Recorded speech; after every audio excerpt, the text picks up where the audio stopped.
men. Yo! Big is for fwe ka avem la men. Yo! Fwa men de misye men. Yo! Mbag mat nek kosa monshe, mbat misye. Fwa pou me karot men. Fwa le sem karot pa ine goz. Opo sa men zouno men, ngojo men. Si fèm neve men.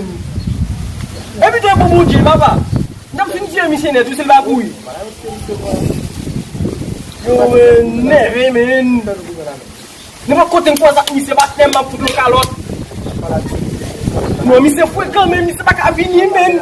Misye de fwe kan avem men. Konem denje men.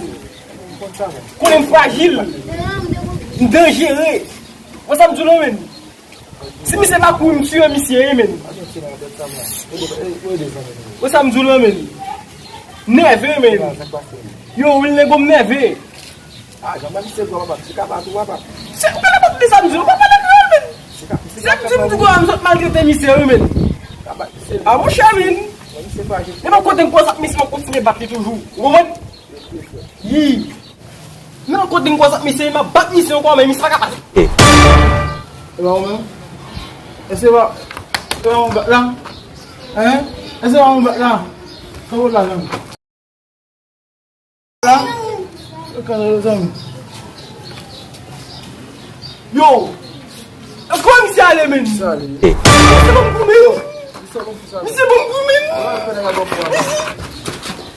Misye bon kou men?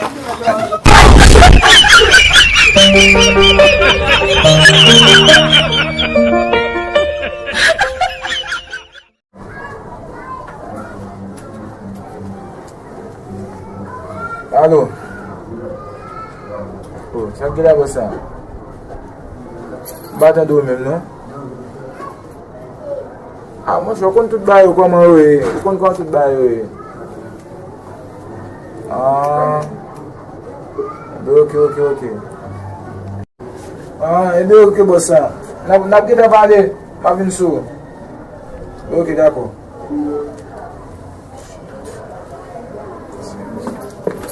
On telefon nan? Oh.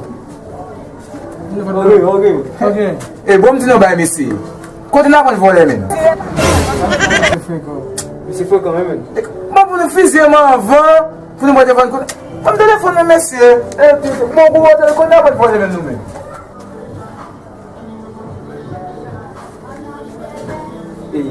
Nou fon pou pede wè men. Pou rati chwa. Asam sou men. Non, e pou nou de fizyel anvan wè.